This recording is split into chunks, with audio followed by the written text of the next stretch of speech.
Welcome to Shameless Leadership. I'm your host, Sara. This show is for women leaders who are committed to advancing both their own leadership and the leadership of those around them. In each episode, I offer practical strategies and inspiring stories to help you become a more confident, compassionate, and curious leader. The truth is, you were born to lead. So let's start now, together. Hello, Shameless Leaders. Today, we're talking about the power of leveraging curiosity to create connection in your leadership.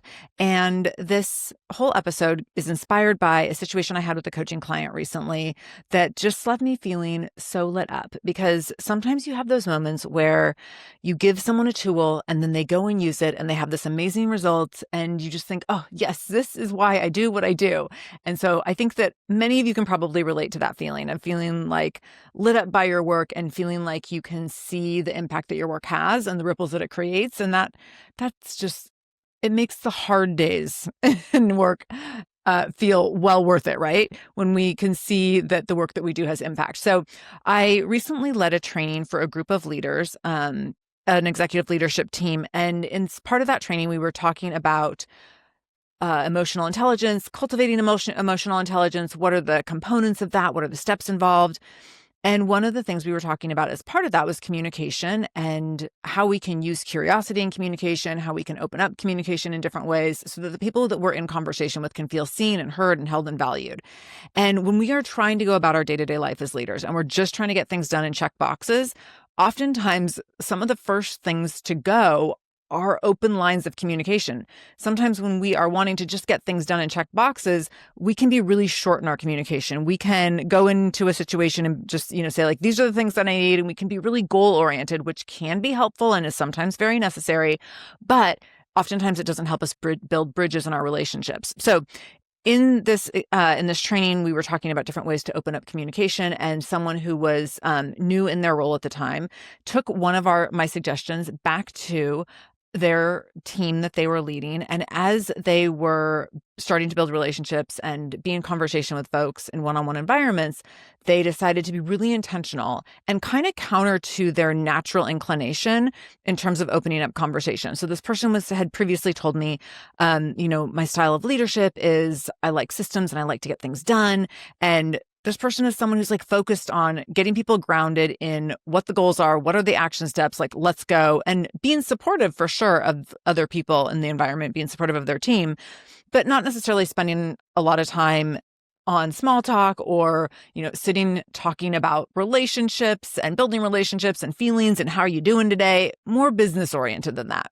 So when this person came to a one-on-one call with me, they said, Sara, I have to tell you, I implemented something that you were talking about and it made such a big difference. And so they shared with me having a meeting with someone who they were new in leading, a new direct report of theirs. And instead of just diving right into the strategy and logistics and like how we're going to get things done here and what is it all going to look like, just opening up the conversation to check in and say like, hey, how are you doing? And I want you to tell me all the things that you know about this certain thing. And I want to hear everything you have to say about this. What you have to say really matters to me. And this client said that they could see their direct report's demeanor shifting and that they could see that this person felt maybe even a little bit surprised by, oh, wow, like I didn't expect to just have the opportunity to open right up to this new leader. And they ended up having this amazing conversation, and their subsequent conversations have been really, really helpful and positive. And this direct report feels really comfortable and safe bringing things to this leader and being able to open dialogue, strong lines of communication, and really allowing them to dig into things together. And as a result, this relationship feels collaborative and it feels like a partnership. And my client was talking about just how great this feels. And we were having a little bit of a laugh about how sometimes when we practice something new that's counter to our kind of common defaults and maybe counter to some of our strengths, even in terms of this person being like really strategy and systems oriented, that we get a different result, and that new result can be exciting and it can feel rewarding and it can feel like this light bulb moment of, oh, I can do things a little differently and still be my authentic self and still lead in the strengths that are uniquely mine. But I can at the same time maybe create opportunity for relationships to exist in a different way, or for me to be able to work, collaboratively in new ways, to reach people in different ways, keep people motivated and engaged and excited about the work that we're going to do together. So this was a really, really great conversation. And I thought, let's talk about this on the show because there's some really intentional strategy that everyone can use to use curiosity as a skill, a really intentional strategic skill in communication in our leadership. I can also say from personal experience and many stories I've heard from colleagues and clients over the years that when we miss this piece, when we don't use curiosity as a tool, we can absolutely miss the mark. We can shut down communication. We can be led by bias and assumptions that can totally get us in trouble. And this can be harmful to other people. We can end up harming ourselves in the process. We can get in our own way. We can, shut down situations that would have maybe otherwise been expansive and productive and effective and shut things down just completely and ruin things for ourselves, if not for our teams or for our organizations, by not being able to practice being curious in certain situations. So what can curiosity do for you when you're thinking about using curiosity as a tool in leadership? So curiosity opens up space for conversation. When we are curious, it opens up space for conversation so that we can listen better. And this was a huge thing that came out of this conversation with my client is he said, I really wanted to instinctually get down to business, but I also knew from what we had talked about in our emotional intelligence training that he was like, I knew I should practice being a good listener. And he almost sounded like he was a little hesitant to do this. Like, I'm only doing it because Sara said. But he said giving just a few minutes of active listening and being really engaged in listening really made all the difference. And so when we decide to open up conversation by asking a curious question and then just sitting back and listening, people start sharing with us all sorts of things that we wouldn't otherwise know. And then we can use what they're sharing in ethical ways, not to hold it against them or weaponize anything that they're sharing, but we can use what they're sharing in ethical ways to help us get to where we need to go together. When we have more information and I can recognize oh, that's what you're thinking right now. Oh my gosh, here's what I'm thinking. And how do our thoughts overlap? Where do we have commonalities? Where do we have similarities and shared goals here or shared vision or shared benefits? And how does that create space for us to collaborate better rather than just making an assumption that oh, I'm assuming you want to do this differently. And now I'm going to go into this defensively and I'm shutting things down before we can even have a conversation. So curiosity opens up space for conversation. Curiosity also minimizes and mitigates jumping to assumptions that are not helpful. We can be really good at jumping to assumptions. And this is where our bias comes into play. And when we are good at doing this, and especially if we're trying to move really quickly through things, we can really mess things up. And so if you're anything like me and you are a fast thinker and a fast action taker, we a lot of times can go into situations and we're thinking, here's the 3 things I need to get done. And here's how we got to do it. And ready, set, go. And it can take time and patience to slow down and not just dive right into the nitty gritty. But when we are so focused on getting into the nitty gritty, we're often leading with assumptions that can end up upending the whole situation. So if we can slow down and we can lead with curiosity and we can ask some good questions and make sure everyone's on the same page, then we can make sure that we are not operating under assumptions that might get us in trouble. The other thing that curiosity does is it lets other people shine. And so when we are the person in the room who has more power because of our role, we often innately have the opportunities to shine that other people in the room don't have. And some people in the room might be fine with that. They might not want to shine, but other people in the room might very consistently feel like they're not seen, heard, held, or valued in a situation or within this team environment. And when we can let other people shine, amazing things can come out of those opportunities. I was consulting with an organization a number of years, probably 3 or 4 years ago now. And they brought me in, they wanted to do some work around bias in the workplace. And they had a team of all white males. Their executive leadership team was all white males. And they were like, we know that we have some really outstanding women in this organization. We have some outstanding people of color. And we know that we could be doing way better. We were just founded by this group of, I think it was 4 guys. So it was 4 men. We founded this company together and we've just kind of stayed as the leaders here. And we're recognizing this is not what we want this to look like. And so what we talked about was, well, we can't just immediately be like, okay, let's add some women or add people of color in there just to like make it look better, because a lot of harm can be done when you do that. But what we can do is we can start to look at, how are we sharing the mic? How are we passing the mic? How are we amplifying other people's voices? And how are we letting other people shine within the organization in order to see who is really ready and willing and eager to step up? And how can we then create opportunities for them to be in more leadership roles moving forward? So we can create a pipeline to leadership that is going to be healthy and safe and purpose-driven and mission-driven, and create a cohesive team that can do great things together, and that is not just trying to check boxes, which can, whenever you're just trying to check boxes with diversity, you're always going to lead to harm, and you're always going to mess things up, and there will always be a mess to clean up afterwards that no one wants to clean up.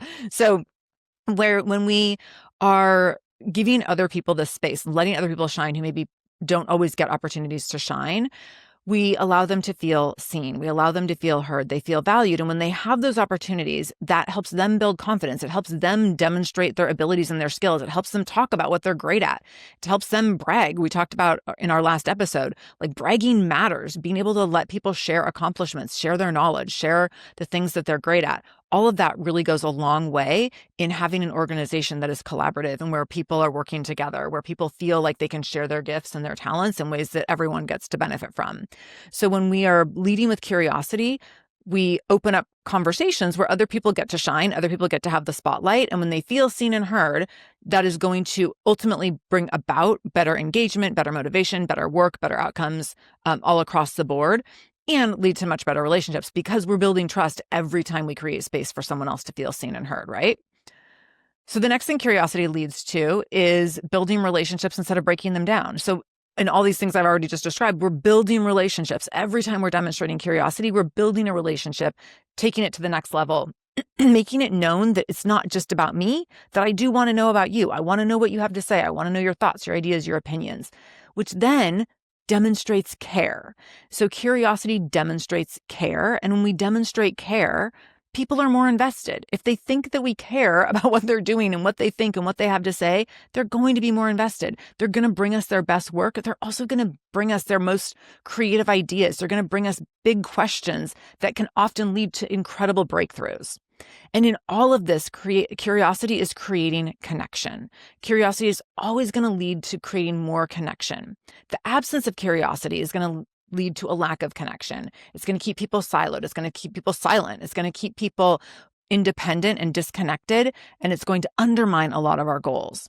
So how do we go about now leveraging curiosity and using curiosity in different ways? So one of the ways I shared just within the story I shared at the top of the episode is that we ask people and open up space for like, hey, tell me what you think about this. And then we just sit and listen. We ask people really specific questions. Tell me why you made that choice. Tell me why that's important to you. And then we just sit and listen. So we ask open-ended questions instead of making assumptions. And especially if you are feeling yourself on the precipice of making an assumption or judgment that is negative or defensive. So if you catch yourself and you're like, I don't like what they just did, and I know exactly why they did it, because they always blah, blah, blah, blah, blah. Like we are so quick to get defensive and just think like, Chris always wants to do XYZ on their team and they never do this. And we go right into these like superlatives and like crankiness, making assumptions instead of saying like, hey, Chris, I saw that you did XYZ in this situation. Can you explain your thinking about that? Tell me why that decision felt important to you. And then sit back and listen. And we can learn so much from people to understand how their processes work, how their thinking works, how they make decisions from their head and from their heart, what motivates them. And then we have all this new information that we can work with rather than making an assumption and shutting down a conversation or making an assumption that is incorrect that ends up ultimately undermining the work and the outcomes. We can get curious about motivations and not just outcomes. So when we focus on what people are doing and asking people questions about why they're doing what they're doing, then we can understand what drives their decision-making, what they're invested in, what their priorities are, what their values are. And when we can do that, when we can start to let that curiosity uncover their people's values or uncover their needs, uncover their challenges, then we can do so much better at meeting their needs and addressing the challenges, and then working to shape behaviors based on what we're learning about people as individuals. When we take that extra time to learn about why someone said something, why someone did something, what's important to them, what their values are, we can learn then about how to react to them, how to connect with them, how to engage with them in different environments. And that curiosity allows us to see what they're motivated by, which deeply impacts outcomes. So we can get curious about motivations, which then has a big impact on being able to affect outcomes down the road. We can use curiosity to bridge differences. So when we are curious about why someone said or did something, and especially if it's something we didn't agree with, by asking questions, again, like, tell me more about why this felt like the right choice for you right now, and not asking it in a defensive, snarky way, but like, I'm really curious here. Tell me why this and not that. We can understand why someone made a decision, and we can see where we have commonalities. So we can say, oh, I can see you were trying to get it done as fast as possible. I also like to get things done as fast as possible. Or we can see, oh, you were trying to do it because so-and-so said they liked it that way. And I understand it's really important to impress that leader. So we can see why someone made a decision in order to find common ground rather than highlight differences. So when we don't know why someone made a decision, or we're making an assumption about why someone made a decision, we are often determining and assuming that we are instead of having common ground, that we're on totally different ground. And in reality, when we start to unearth things a little bit and ask some questions, some open-ended questions, we can usually find some places in there where we have overlapping motivation, overlapping goals, overlapping values. And then we can figure out, okay, you thought this was right. I don't think that's quite right.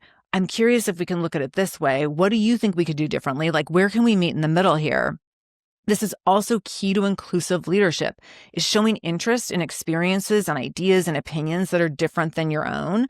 So we can use that curiosity to build bridges, and to build bridges into differences really intentionally. We can also leverage curiosity to replace check-ins and checking boxes, and instead open up really genuine conversations. And so when we're just doing check-ins, that's like, what did you get done? What were the outcomes? Here's what I need you to do next. We're missing the opportunity to be in conversation with someone in a way that we get to know them as a person, that we get to understand the reasons they do what they do, and that we get to really transform feedback and checking boxes into collaboration, where people are excited to be working together. They're excited about partnership. And that partnership goes such a long way. People stay in workplaces because they feel a sense of partnership in the work that they're doing. That keeps them feeling engaged and motivated. When that doesn't exist, people aren't nearly as likely to stay. There's all sorts of stats about why people leave workplaces. And among the highest reason is feeling like they're disconnected. They don't have partnership. They don't have collaboration. They feel siloed. They don't feel like what they have to say or do really matters that much. They don't feel like their ideas or their opinions matter. They don't feel listened to or seen or valued. So whenever we can create the opportunity to open up a curiosity-driven conversation that allows for connection and people to feel seen, heard, held, and valued, we're moving away from just check-ins and checking boxes that can sometimes even be dehumanizing, because we're so just focused on like checking the box and moving on to the next thing, which doesn't help anyone feel seen, heard, held, or valued. And then we also have, we can also leverage curiosity by being publicly curious as a leader. And when we're publicly curious as leaders, we get to model vulnerability. When I say, hey, I'm really curious, I've been wondering if there's a better way. I'm really trying to practice curiosity over jumping to conclusions here. That models vulnerability, and it shows, hey, I'm working on this. I'm willing to learn. I want to learn alongside you. You matter to me. And all of that is vulnerability. And when we model that vulnerability, we show other people that, first of all, vulnerability is okay and acceptable, but it also allows other people to then show vulnerability. It normalizes not knowing. It normalizes being open to learning. It normalizes like we're in it together, which fosters psychological safety and signals that learning is valued, and figuring things out together is valued, and being vulnerable is valued. And that all matters more than being right or getting it done as fast as possible or just checking a box, which then builds connection on many, many different levels. So what are the benefits and the outcomes if we are doing this? If we are leveraging curiosity in these ways, what are the kinds of things that happen? So first of all, we strengthen trust and psychological safety. One of the first things I said to my client when he was giving me this example is I said, oh my gosh, you fast-tracked trust. You fast-track trust and transparency. He immediately was able to make a connection with a new direct report who felt valued as a part of his team and was eager to be engaged and invested and move forward together and work together in collaboration and partnership. And so you build that trust and you can fast track the trust when there's curiosity involved. So you're building, strengthening trust and psychological safety.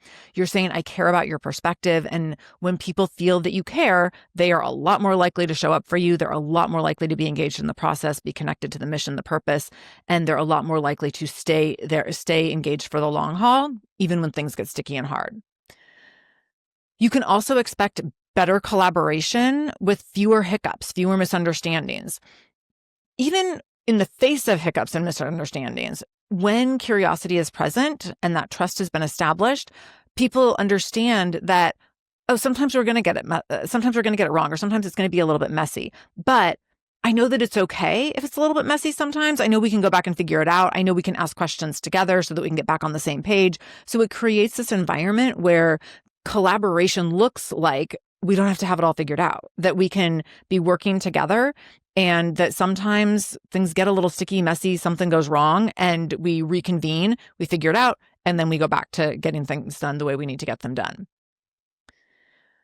Curiosity also can increase engagement and motivation, like I said. So when people feel seen, heard, held, and valued, when they feel like you really care about what they have to say, when they feel like you listen deeply when you ask questions, they are going to be engaged. They're going to be motivated. They're going to want to show up and show their loyalty. They're going to be excited to show you what they've come up with. People want to contribute when they feel like what they have to say and offer really matters. And so those demonstrations of curiosity signal that what you have to say really matters to me. Curiosity also allows for greater empathy and inclusivity. Curiosity is empathy in action. And so I was laughing in this conversation with my client about this component of empathy, because sometimes we're so focused on getting things done that we forget, like, oh, wait, I'm supposed to be a human being right now. And I'm supposed to be a human being to another human being. And it can sound a little goofy when we call ourselves out on that, but it can be a really, really important element to fostering empathy by being curious, because when we are fostering that empathy and demonstrating curiosity, we are overriding just checking boxes, and we are integrating into human interaction in a way that allows us to hold space for one another, and that allows us to have human interactions rather than just be focused 100% of the time on productivity and outcomes and data. And which some of these things I know are exciting and rewarding. Like, some of us really just love the checking the boxes and the data, and we love to be grounded in kind of the pragmatic elements of what's going on. And if we miss the opportunities to show up human to human, we're missing huge opportunities for growth that will impact those outcomes, that will positively impact the data and all the stuff that we love to like put on our analyst brain and really dig into. That curiosity also leads to smarter decision-making and innovation. So curiosity, because it challenges assumptions and widens perspectives, it allows us to look at different ways that things can be done. So we're not defaulting to this is how it's always been done, or I like to do it this way, but it's really looking at how we can think through, okay, is there a different way this could be done? Is there a better way? Could we do it with different resources? Could we do it with less resources? Could we do it with new resources? Are there things we're not thinking of? What's missing here? Where are there gaps or holes that we haven't thought of? How can we make better, more informed decisions? So curiosity drives culture in a way that tends to open cultures up to be more adaptive and innovative, because there's constant learning and there's the yearning for learning that impacts outcomes and can deepen positive outcomes for sure. Curiosity also reduces defensiveness and conflict because, again, we're taking out the element of making assumptions. We're taking out some of our biases toward judgment in certain directions. When we take out this defensiveness and conflict and propensity toward conflict, we instead replace it with open conversations and open dialogue and transparency. And so people lower their emotional walls, they let their armor down, and conversations, especially when we're not on the same page, look so different because we're able to talk through, here's why I think something different than what you think. I can see how you think something different. Like, where again can we find the overlaps? Can we find some synergy here? And this can create space for collaborating in new ways, but it can also create space for repair if one of us is messed up. It can create space for having tough conversations, even if we don't get to win at the end. Even if there might be that I have to make a concession or the other person has to make a concession, that we have been able to do so in a way without getting defensive, without having to go right into deep conflict, so that we can both feel like, okay, even though we didn't both get what we wanted, we were able to talk it through. We're able to understand and hear each other. And that creates space for having more conversations and staying in conversation and collaboration down the road. Curiosity fosters a culture of learning and growth. And when curiosity becomes part of the norm, and when leaders model asking and not assuming, and when leaders model opening up space for people to be seen, it encourages other people to do the same. When we have workplaces where learning is normal and learning is expected and learning is what we do and what we model, then we also have places where there's lots of open feedback and there's immediate feedback. I'm not waiting till things get really weird and come to a head where we have to like come to blows. I'm not waiting until there has to be like a network of gossip for me to find out that someone hates the decision that I made. Instead, we can have open, direct communication that can mitigate a lot of the back end kind of dirty stuff that can come about when we don't have open communication. And experimentation and innovation and new things can be celebrated, and people can get excited about them. And we can have opportunities to be optimistic about potential and possibility, rather than having fear around, I don't think this is working. I think there's a better way. I don't know how to ask about it. I don't know how to share my idea. Or like I'm sending something in or sending something out that I know is not the best, that I know is not going to give us what we ultimately want, but I don't know how to talk about doing it in a different way. I don't know how to ask for support in a different way. So I'm going to do this because there's not a culture here where we can ask about doing things in a different way. There's not a culture here where we can be curious. There's not a culture where we can ask questions. And so instead, I'm going to, what comes out of productivity is going to be less than ideal because there's a culture of fear instead of a culture of curiosity. And then lastly, the last benefit of curiosity within our work cultures is our own deeper connection to our self-awareness and connection to our own growth. When I was having this conversation with my coaching client, one of the things that was so fun about the conversation was how excited this client was about learning about themselves and about learning like, oh, I didn't think I was someone who really loved being curious. I didn't think I was someone who loved spending extra time getting to know someone because I want to be like getting things done and working through the systems. But not even by the end of the conversation, pretty early in our conversation and throughout the conversation, we were both laughing at how learning a new skill when it's not your natural default can give you this great insight into, oh my gosh, this is a version of myself that I can absolutely be becoming. And I can now strategically embrace that. And I can use that to be the best version of myself. And it doesn't mean I'm disregarding the other aspects of myself that have gotten me this far, but I'm adding it to my toolkit. I'm adding it to my arsenal in recognition of the fact that this is only going to make me better. And I think we can all look back at the ways we've done things in the past, maybe in leadership or in work that we've done, and we can see like, oh, now that I know better, I'm doing better. And I feel like that was this moment that I had with my client, that now that I know better, I can do better. And it can feel exciting to know, oh, I have this new tool that I can use, and it can have this really great positive impact. And that feels exciting. And so being open to learning something new about myself in order to leverage a new tool that's going to advance my ability to lead and my ability to be successful in my career, that feels great. So sometimes we think of like, oh, deeper self-awareness, I have to do work on myself. It's just more work to do, right? But it can be really, really rewarding work. And that can be really fun. And so in this situation, like, I think that my client and I, we both felt like this was fun. And I don't think if I had, told my client a month before we started working together, if I had sent out an email that was like, hey, you're going to learn this new tool called Curiosity, I think I would, at least if someone sent me that email, I would have like given a big eye roll and been like, oh, this is going to be a waste of my time. And instead we were able to see, we can take a tool, we can use it in a specific strategic way, really simply, like in a really simple strategic way. It can open up something new that creates a new way of knowing, which allows us to then know ourselves in a different way and show up in a different way. And the rewards from that can be massive. And the ripples that come from that can be so extremely exciting and fun, and also really, really rewarding. So I hope this was helpful. I hope that you can start to use curiosity as a tool and understand how you can use curiosity as a tool to leverage in order to create connection in meaningful ways, in order to build relationships, in order to open up conversations in the work that you're doing. So let me know how you're going to integrate curiosity into your conversations, how you're going to intentionally integrate curiosity into the work that you're doing.